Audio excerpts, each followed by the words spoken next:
Game na tayo dito kasi para makaano tayo, makarami.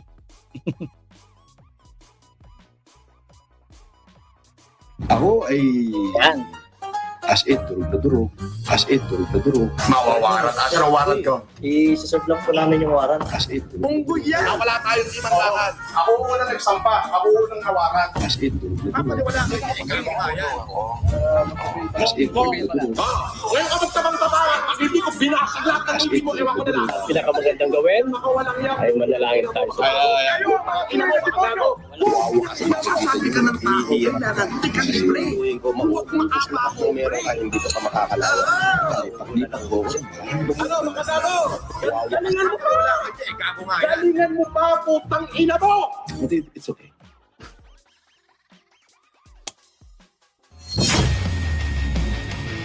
Hoy, Manipay, oh.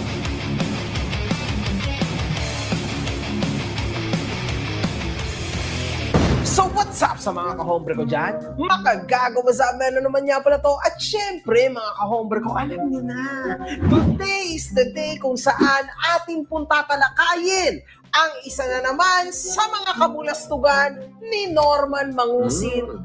And yes, welcome sa bagong edisyon ng Norman Mangusin Show.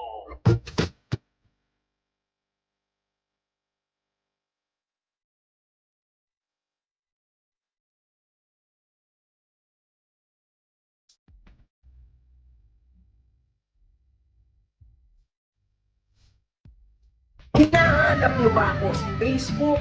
Ito na ang bagong Facebook ko, mga kahombre ko. Follow niyo ako.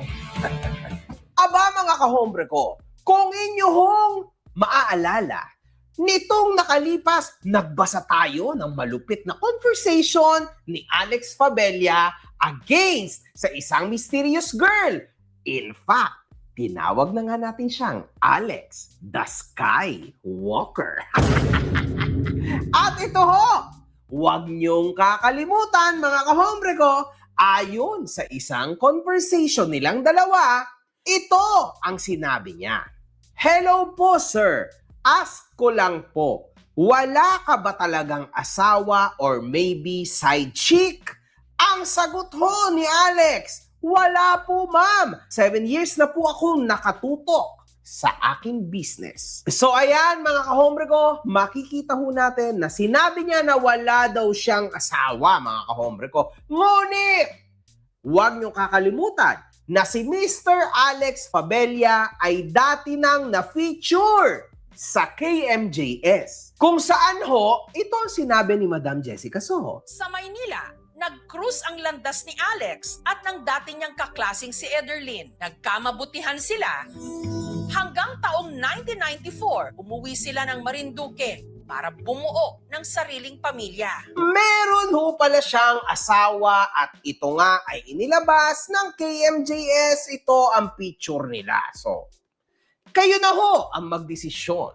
Is this the real Alex Fabella na parang itinatanggal may asawa siya sa harap ng isang dalaga o babaeng bata na may asim pa para lang May lawet. sa May lawet. talagang baka naman wala na sila, di ba mga kahombre ko ng asawa niya. Baka hiwalay We na. don't know. We don't know anything about this and Baka hiwalay na sa asawa si Alex. syempre masyado na tong personal nagko-comment lang naman tayo. Again, ito po ay publicly available online. Anyway, ipinapatanong din naman ni Commissioner Ralph Calinisan ang tungkol sa laging kasama ni Alex Fabella. Magandang gabi. Talagang sikat na si Makagago Jr. Hanggang dito sa barko, respetado na. Kinikilala na dito sa pier. Si Junior. Kilala na dito ng mga taga-barko. Ano masasabi mo, Junior? Salamat sa iyo, Daddy MG. Dahil sa iyo, Sumikat ka. sumikat Kayo na ako. pa. Pati kay Food Panis. Maraming salamat sa iyo. Marami daw salamat sa iyo, Boss Pod Genius. At nakikilala si Makagago Jr. nang dahil sa inyong dalawa. Siya daw ay si Makagago Jr. Ayan, sabi ni Ralph Calinisan, anong pangalan niyang si Junior? Ngayon, huwag ho natin kakalimutan, yung mga security na pinakita ko no ni Norman, maaalala nyo naman,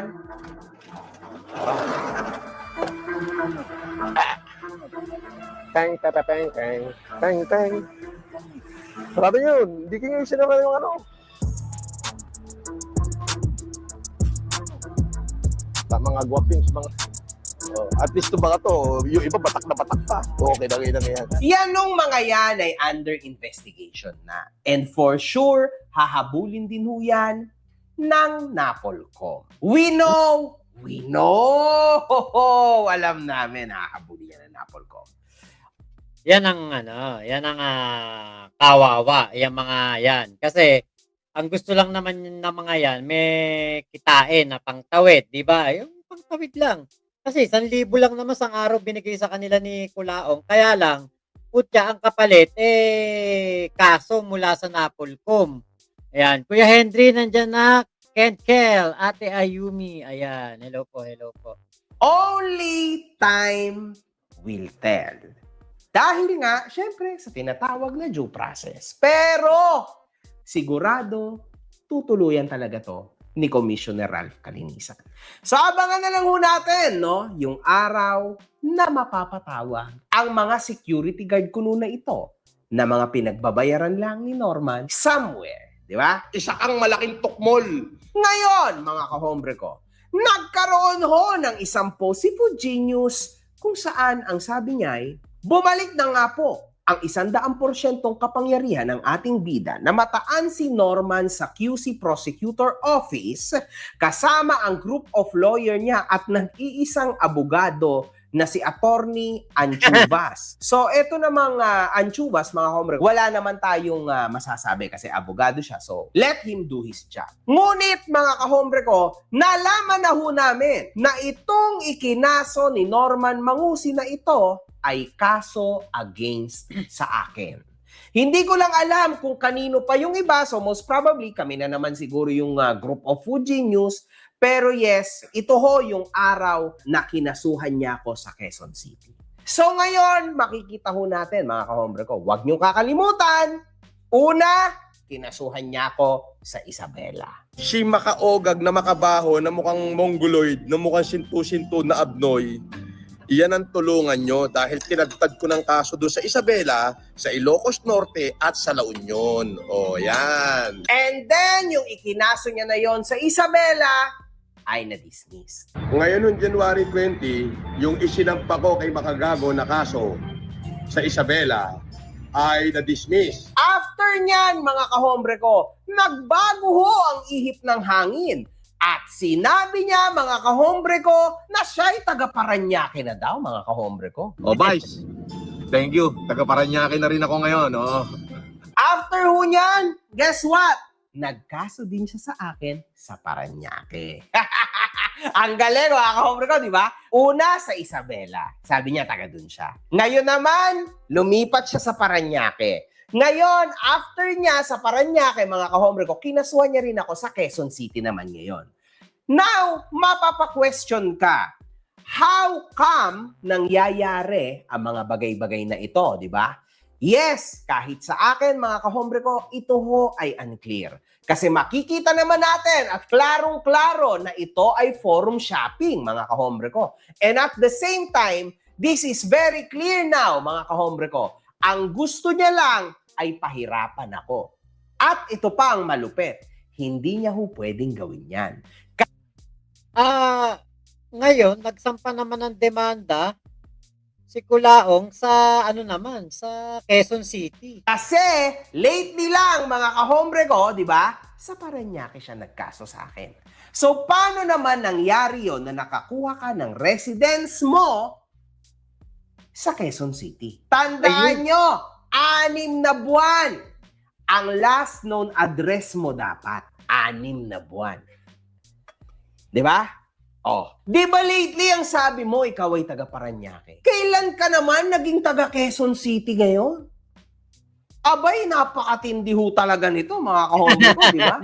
Hanggat kakayanin na mang kriminal, talaga hong mangkikriminal. Kaso Norman, yung mga ganyang galawan, hindi yan uubra. Kasi mali yan. Walang jurisdiction ang Quezon City sa'yo kasi hindi ka taga Quezon City. Iyon ang problema, Norman. Kasi kung ganyan rin lang naman pala ang gagawin mo, di ganyan din gagawin ko. Punta akong Abra bukas, 1 linggo ko doon, kakasuhan kita sa Abra. Hindi ba malaking kalokohan yon mga kahombre ko? Definitely, hindi ganun yon, Norman. Hindi naman bopols ang ating batas o institusyon para gawin mo yung mga bagay na yan. Tapos na yan, Norman. Yung mga ganyang kabulastugan, hindi na yan naaari at uubra sa panahon ngayon. Kasi yan na naman ang magiging motibo mo. Ngayon ho, yung laban namin ni Makagago, ako ho ang unang nagsampa ng kaso sa kanya. Oo, ako ho unang nagsampa, ako ho unang nawaran. So, ang just fixation lang kung ipahiya niyo ako sa buong Pilipinas, grabe, para akong pumatay. Kapag ikaw ay binweltahan ko na naman, mawawaran ka na naman, makukulong ka na naman, magpapaawa ka na naman. Iiyak na naman. Di ba? At magtataka ka pa. Ikaw ang unang nagkaso, ikaw ang unang nagwaran. Malamang, pang grade 2 ba naman ang mga kinakaso mo eh. Walang kwenta yung kaso mo kaya nabasura Di ba? Sinong may kasalanan? Ikaw! In the first place, ikaw ang gumugusto, not me. Hindi ako, mga kahombre ko. Bakit ako? Di ba? Sumasagot lang ako sa'yo. Sinasagot ko lang yung ikinaso mo. Bakit ikaw pwede magkaso, bakit ako hindi? Ang siste lang napakaganda lang na mga ginawa namin reklamo sa'yo. At marami pang papalakas, Norman. Ha? Bahala ka. Maghukay ka na naman ng maghukay ng maghukay. Sinasabi ko na naman sa'yo ngayon, palalimin mo pa yan. Makikita mo. Malapit mo nang maramdaman ang dulo. It's gonna be hard, man. Totoo yan, Norman. Sa dami mong taong tinarantado, winalangya at kinalaban, hindi ako ang tunay mong kalaban, kundi ang sarili mo. You'll see this soon. At nagkaroon din ho! Ayan. Totoo yun. Ang kalaban ni Kulaong ay ang kanyang sarili. Kasi saan ka nakakita nun? Kakakaso mo lang sa Paranaque, malilipat na naman sa Quezon City. Di ba, Ate Aira? Eto, Ate Aira, katulad niya, andyan si Ate Aira. Ate Aira, sasamantalahin ko na pagkakataon. Kakakaso lang ni Kulaong sa Paranaque kay MG. Tapos nalipat ng Quezon City. Kakademanda lang nitong nakaraan sa Quezon City. Ano ang pwedeng maging kaso ni Kulaong dyan? John Ahibelo po. Ayan. Mary Penoses. Ayan, hello po. Tour of the Philippines si Kulaong. Oo nga, John Ahib. Ayan, no. Nag-under the table ang ginawa ni Kulaong. Pwede ba yun? Mary Chantel, hello po. Ate Maribel Gabelo. Sabi ni Aldrin Ramos, kaumay tong vlogger na to. Kahit nga ako, nauumay na din sa'yo Okay. Ayun, syempre, talagang sisipain ka dyan sa baba. But nag-shade ka kanina, mas okay. Cute-cute mo dun Kasi Kenkel, inuuto pa ako. Ay, Ate Michelle, hello po. Ayan, hello sa inyong lahat na mga dumarating. Ate Michelle, ano ba yung pwedeng maging kaso ni Kulaong sa ginawa niya na yun? Kasi kakasampan niya lang ng demanda doon sa Paranaque, tapos nalipat ngayon, nagdemanda na naman siya sa sa QC naman. Wala siya maging kaso, kaya lang mas lamang sa dismiss. Tapos si MG ang pwedeng mag-danyos. Okay. Okay po. Salamat po sa paliwanag. Chris Ann Gamulo. Boss, to ba sinabi dyan ni MG na 15 nag-donut sa kanya at kinalbo dahil mabaho ang buhok? Hindi ko pa po napapanood, Ate Chris. Ngayon ko pala ito napanood hanggang 11 minutes kanina 11 minutes 24 seconds. Tapos, inumpisahan ko ulit. Panoorin muna natin Nakakatawa naman yan kung sinabi ni MG yan. Nagkamali ng pasok. Si Aldrin nandyan ang bastonero. Kaya, ayan, si Baka tuloy. Yun nga po. Kakapasok ko lang ng LS, sabi ni Ate Michelle. Ayan, Nanay Susan. Ay, Nanay Susan, hello po. John Nahib, ayan. Ate Ira, si Ate Michelle, Boss Mac. Ano yun? Kay Chris Joseph, makukulong na ba yan si Kulaong? Sana nga habang buhay na kasi masakit na sa tenga at mata from Japan. O, yun nga po. Okay, sorry, shock lang ako. Pati ako. Kung totoo yan ha, put. Matindi pala to. Nampost si Commissioner Ralph Calinisan. The PNP-CIDG filed additional cases against Norman Mangusin for violation of Article 179, blah, blah, blah, di ba? In relation to cybercrime, blah, blah, blah. So, mabigat na kaso yon mga kahombre ko, kasi kinasuhan niya ng illegal use of uniform, tapos cyber libel, cybercrime. So, nangyari kasi sa online, tama? Now, further, the NAPOLCOM and the CIDG are continuing with the case build-up against Mangusin and his cohorts for their other violations of law. Sa huli, ang katarungan para sa ordinaryong mamamayan ang magwawagi. Ayan ang totoo.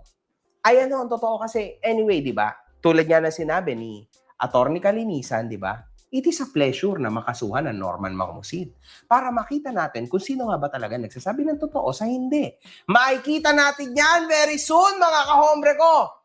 And excited na ako kasi huwag kayong mag-alala. Ibabalita ko sa inyo kung ano ang bagong ikinaso sa akin ni Norman. Exciting! Mas mabigat yung kinaso ko sa'yo, hintay mo warrants mo. Meron hong bagong live si Norman. Ating talakay. Nagbigay ng payo si Norman para sa darating na eleksyon. Sa susunod na eleksyon,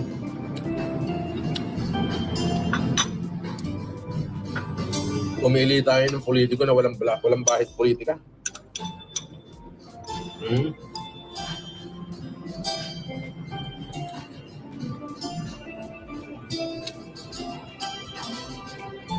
Yung tipong hindi pa nababahiraw ng politika. Tangina. Pinopromote na yung sarili ah. So, tama lang Pero si Kulaong, hindi pa politiko, namumulitika na. naman mga kahombre ko na huwag tayong boboto sa may bahid politika. Kasi masama yon, di ba? Lalong-lalo na yung may mga record, yung may mga mugshot, yung maniniwala sa mga ganyan tao, yung mga tatakbo daw na keso kahit nakulong na, tatakbo pa rin. Alam niyo, yung mga ganun, huwag nyo na yung papansinin, mga kahombre ko, kasi hindi lang bahid politika yon, bahid kriminal yon, bahid kulungan yon, mga kahombre ko. Huwag kayong maniniwala sa mga ganyan, ha? Yan naman opinion ko lang yun. Papaniwala kayo dyan, gago nga yan. Hirit din naman ni Gusgusin. Parang may phobia na ako. May phobia na ako pag magla-live. Tapos, pambira, salad pa naman yung kinakain ko ngayon, no? May salad pa naman ako. Abay! Nakaisang buwan na ho kasi, di ba? Parang may phobia na ako. May phobia na ako pag magla-live. Tapos, pambira, salad pa naman yung kinakain ko ngayon, no? Morning, sir. God. I-serve lang po namin yung warrant. Okay. So kahit pa paano, bumabalik na ulit ang lakas ng 1 dekalibre. So exciting ako sa mga susunod na araw, sa mga susunod na linggo, kung kailan mauulit muli ang sitwasyon na to. Let's go, Norman! Unggoy yan! At meron hong nag-comment sa live ni Gusgusin. May nagko-comment dito, Boss, your name is not Francis Leo. Wow. Ano pala? Ano pala pangalan ko? May court order ba yung pinagsasasabi mo? Pag walang court order yan, hearsay yan. Dapat may court order. Pag hindi korte nagsabi, ibig sabihin yan, hearsay. Alam mo ibig sabihin ng hearsay? Kwentong kutsero, walang probative value, wala lahat. Di ba? Hearsay yun pagka gano'n. Kailangan korte may sabi. Pag sinabi ng korte, yun, totoo yun. Korte may sabi. Yes, korte. Norma naman, ano na naman to pinagsasasabi mo?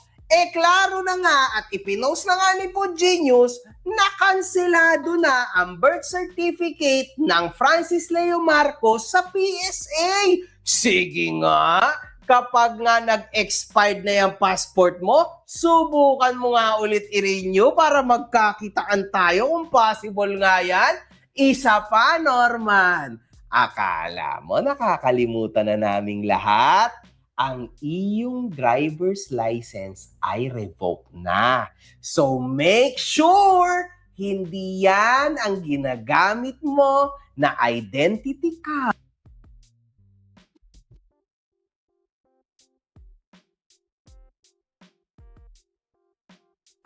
sa mga ginagawa mong kaso, sa mga kinakaharap mong kaso, kasi straight shoot ka sa hoyo once na mapatunayan na under oath ka at revoked yung license mo. Ingat lang ha! Suggestion ko lang sa'yo yan kasi sabi mo nga, gusto mo na magandang laban, di ba? Kaso lang, problema yan, Norman. Kapag tunay at napatunayan talaga na revoke ang lisensya mo, bye-bye. Wag naman natin tapusin agad mga komre ko kasi di ba ginagatasan pa natin to ng sagad. Kapag kami Ayun, no. Sabi ni Ate Ira, court order ba gusto mo, Kulaong? Be careful what you wish for. Forum shopping kasi ginagawa ni Kulaong sa pagsasampa ng demanda. Okay, Mac, nakalabas na ba si Mangusin? Opo.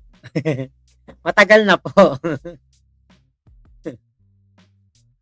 Okay, ate, baka pagawan mo pa ng court order yan. Ano ba yan, ate? Pwede mo siya pagawaan? court order, totoo yung sinasabi mo. Pero pag wala kang naipakitang court order, mas nakakahiya ka kasi kwento lang yung sinasabi mo. Na pinaninindigan mo yung kwento mo. Oh, di ba? Ganun lang yung simple-simple. Tama mali. Alam mo, dito sa mundo, tanging korte lang ang may karapatan na magsabi kung ano ang kapalaran ng isang tao. O, gag. Anong korte lang? Bugok talaga to si Kulaong. Niloloko pa mga manonood niya. Anong korte lang? Ang otorisado diyan sa mga birth certificate, PSA. Ngayon, may kasi naka-petition pa, nasa Court of Appeals pa yata yung, anti-alias law niya na na-convict siya. Hindi ko sure kung nasa Court of Appeals ba or umakyat na sa Supreme Court. Kung nasan man dyan, ibig sabihin lang nito, ang PSA, hindi nila hihintayin ang court order, ang desisyon ng korte o kung ano man, hindi nila hihintayin yun. Bakit? Sila ang otorisado na magkansela ng ating mga birth certificate kung nakuha natin ito sa hindi maayos na paraan. Yes, only the court. Pag hinarap ka sa hukuman ang magsasabi ng kapalaran mo. Kung ano ka, kung sino ka, kung magbabayad ka, kung tatanggap ka ng pera, or kung makukulong ka, makakalaya ka, or bibitayin ka, o mabubuhay ka. At kahit Parang si Kulaong kuskusin na lang ang magic lamp para mag-grant ang wish ni Kulaong para sa court order. Ayun, nasa Supreme Court Mac. Ako nga, tingin ko nga, to ate, kahit na anong mangyari, hindi niya na magagamit yung pangalan na Francis Leo Marcos. Kasi nga, na lang siya ngayon, also known as, pero yung wala na siyang hawak na papeles. Kasi lagi niya iniyayabang yan eh. So, dapat lang talaga na hindi niya na magamit yung mga pangalan na yan, yung Francis Leo Marcos. Kasi kung gagamitin pa rin niya yan, di ba ate, patuloy lang siyang nakakapangloko. Ngayon, sana ang Supreme Court, i-convict talaga to si Kulaong. Kailan? So maraming salamat po ha. Ingat po kayo. Nasaan mang panig kayo ng mundo. Momo, chup chup, love you, love you. God bless us all. Pilipinas, God first.